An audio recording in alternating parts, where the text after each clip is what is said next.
Du point de vue technique, donc la station, c'est une station donc, qui produit actuellement 275 000 m3 jour, donc répartis entre l'eau potable et l'agriculture. Donc pour l'agriculture, c'est 125 000 m3 jour et pour l'eau potable, c'est 150 000 m3 jour. Donc la production faite pour l'irrigation, donc il concerne une superficie de 15 000 hectares, dont presque 11 000 hectares sont irrigués actuellement, et 1500 exploitations agricoles. Et on a presque 1200 hectares en liste d'attente, c'est-à-dire qu'on a des agriculteurs qui demandent à souscrire au projet. Actuellement, ils concernent presque une superficie de 1200 hectares.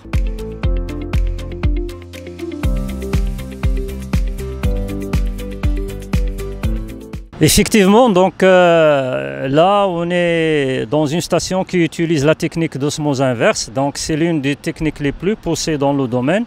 Et si vous voulez, on a plusieurs étapes de traitement de l'eau et de filtration de l'eau. Donc on passe de deux prises donc, de l'eau qui sont au niveau de l'océan, c'est de prise sur un linéaire de 1100 mètres donc, et un rejet qui est à 700 mètres donc, des côtes de l'océan.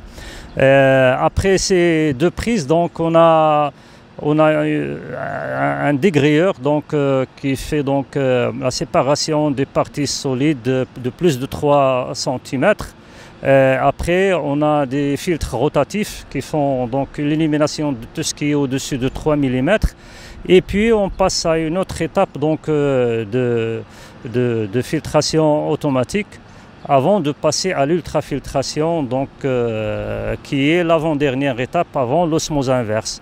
Et après l'osmose inverse, bien sûr, on passe à une dernière étape qui est la reminéralisation des eaux, donc que ce soit pour l'eau potable ou pour l'irrigation.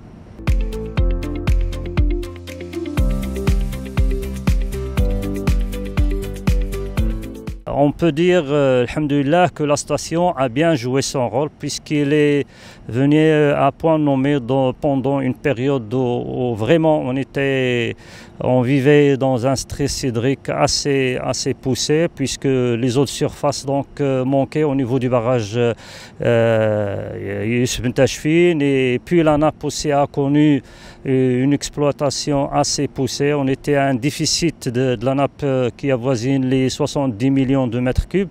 Donc on peut dire que sur les 2 années, donc, on a pu sécuriser et l'eau potable et bien sûr la production agricole au niveau de Ch'touka, et par la même occasion donc la garantie d'une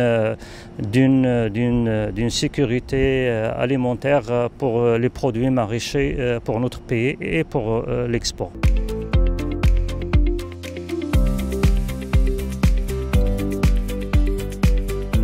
Sur la première phase déjà, donc le projet a coûté quelque chose comme 4 milliards, 42. C'est le coût global du projet, donc dont la contribution de l'État était de 40% et celle du partenaire privé à 60%. Et les agriculteurs, bien sûr, qui ont contribué à hauteur de 10 000 dirhams par hectare. Donc, voilà, donc à multiplier par les 15 000 hectares donc, qui concernent le projet.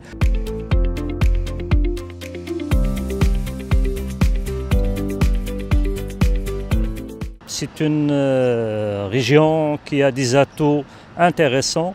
D'une part, son climat, la présence d'une infrastructure agricole très importante, une organisation professionnelle assez développée et, comme je disais, donc une infrastructure de production et de valorisation aussi, il ne faut pas l'oublier, dans la région. C'est une région qui produit 85% d'exportation de nos primeurs, dont presque 95% de la tomate. Et cette exportation, elle concerne aussi bien le marché européen et autres, et dernièrement aussi le marché africain, et bien sûr sans oublier notre marché local.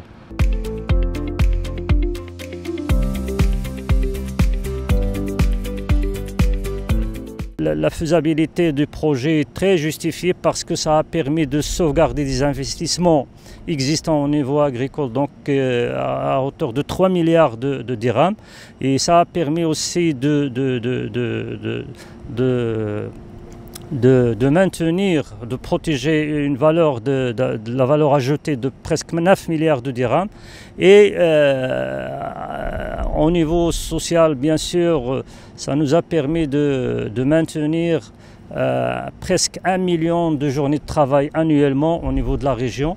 Donc voilà, et du point de vue environnemental, bien sûr, c'est un apport d'eau qui va être injecté dans la nappe de Chtoka, pour laquelle on disait tout à l'heure qu'il a connu un déficit de 90 millions de mètres cubes par an.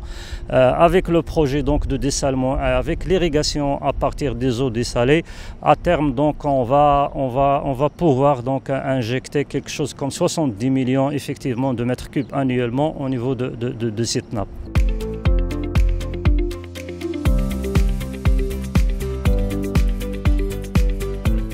L'extension de cette station donc, sera donc à l'ordre du jour dans les mois à venir, puisqu'on va augmenter la capacité de production de la station de 275 000 m3 jour à 400 000 m3 jour répartis entre les deux secteurs d'eau potable et d'irrigation.